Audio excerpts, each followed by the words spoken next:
Otep à tous. Bien-aimés frères et sœurs, la politique est une chose tellement précieuse, est un domaine tellement précieux que on n'a pas le droit de la mettre plutôt dans les mains des imbéciles, des voyous. Oui. Et quand on met la politique dans les mains des voyous, eh bien, ça entraîne des conséquences désastreuses.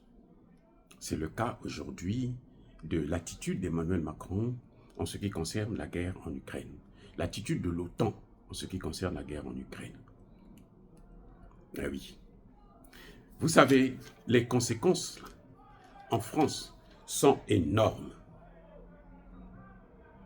La situation de, de l'Ukraine et la Russie, c'est l'équivalent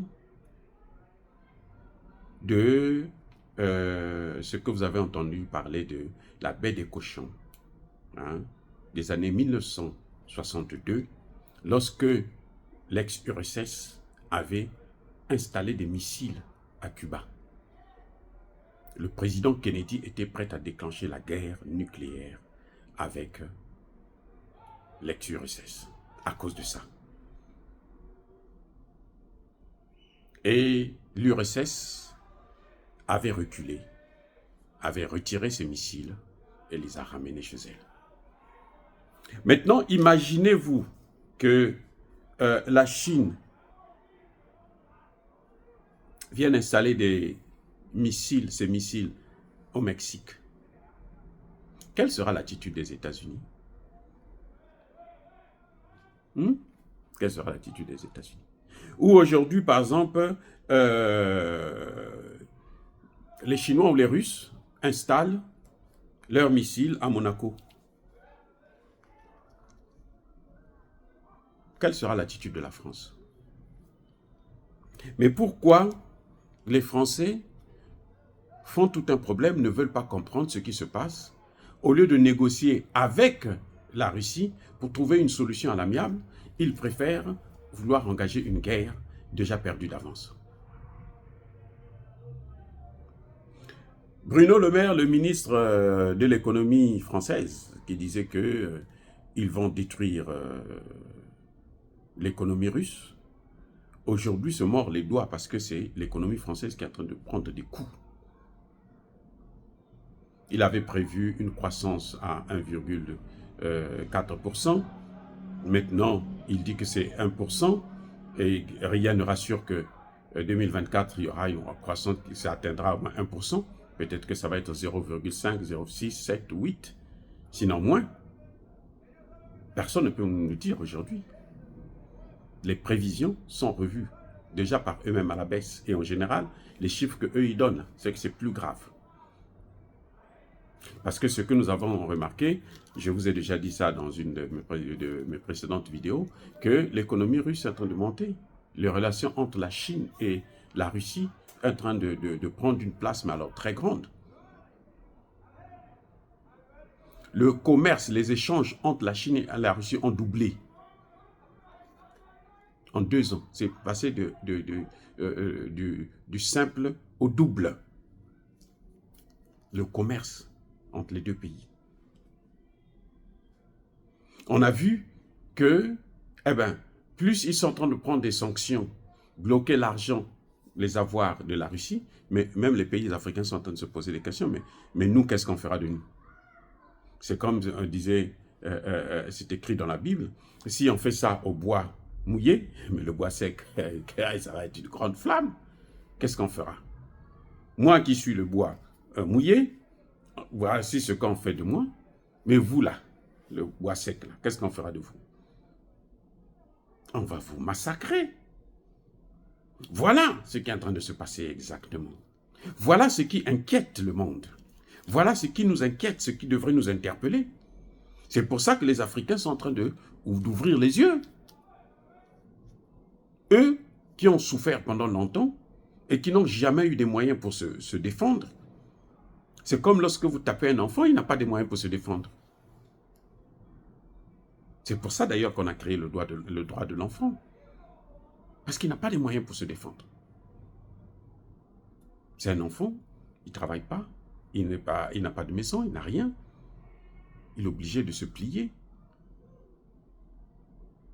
Il ne faut pas donc, les parents n'ont pas le droit de profiter de cette faiblesse de l'enfant pour le détruire, pour lui arracher la vie, comme les Occidentaux font en Afrique. Et maintenant, les Africains se disent, mais on ne peut pas continuer comme ça, il faut maintenant qu'on se protège. On doit commencer d'abord par s'éloigner de ces gens-là. Ce que vous êtes en train de voir avec la France, les bases militaires françaises, mais c'est ça. Maintenant, on attaque maintenant les bases militaires américaines.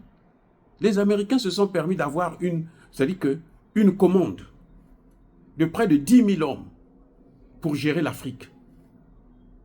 Vous avez déjà vu des choses comme ça? 54 États. Et partout là où ils sont passés, il y a le chaos. Le Soudan, la Somalie, l'Éthiopie, la Libye, le Mali, le Burkina, le Niger, Centrafrique, Tchad. Il n'y a que le chaos. Parce que la diplomatie ne se fait pas avec les armes. Non, c'est pas possible. Donc, vous voyez, cette guerre-là devrait nous donner des leçons.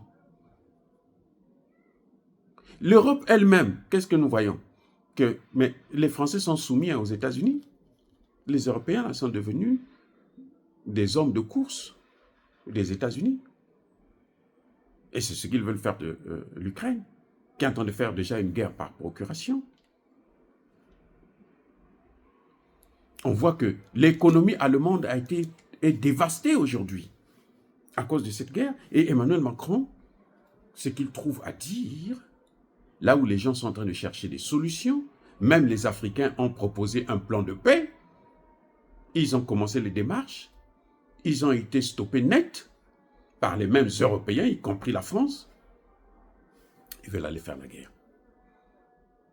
Mais vous savez, il faut qu'ils retiennent une chose. D'ailleurs, les Américains n'ont jamais fait de guerre.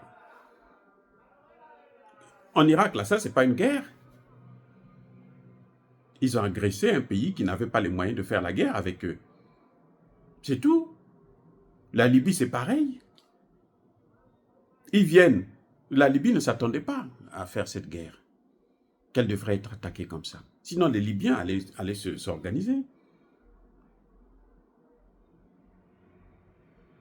Donc, il faut que, heureusement que j'espère que le fait que l'économie allemande puisse prendre un coup soit complètement dévastée, j'espère que les Allemands vont réfléchir maintenant à 2 fois, parce que plus ils vont continuer à inciter à ce que cette guerre puisse continuer en Ukraine, plus l'Allemagne, ce sera la plus grande perdante.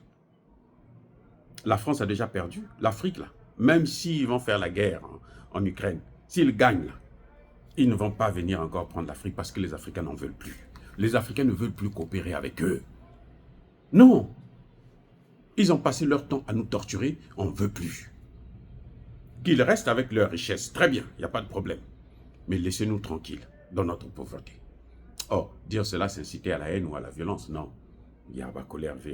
Encore une fois de plus, bien-aimés frères et sœurs, je persiste et je signe. Soyez bénis, abondamment bénis par le Dieu des Kémites et par nos ancêtres angélisés. Mais que tous ceux qui persécutent le continent africain, le pillent et le déstabilisent, qu'ils soient noirs, blancs, chinois, arabes, juifs, indiens ou qui qu'ils soient punis, maudits, foudroyés, neutralisés, écrasés, effacés par le Dieu des Kémites et par nos ancêtres angélisés. Vive l'Afrique éternelle, je dis et j'assume.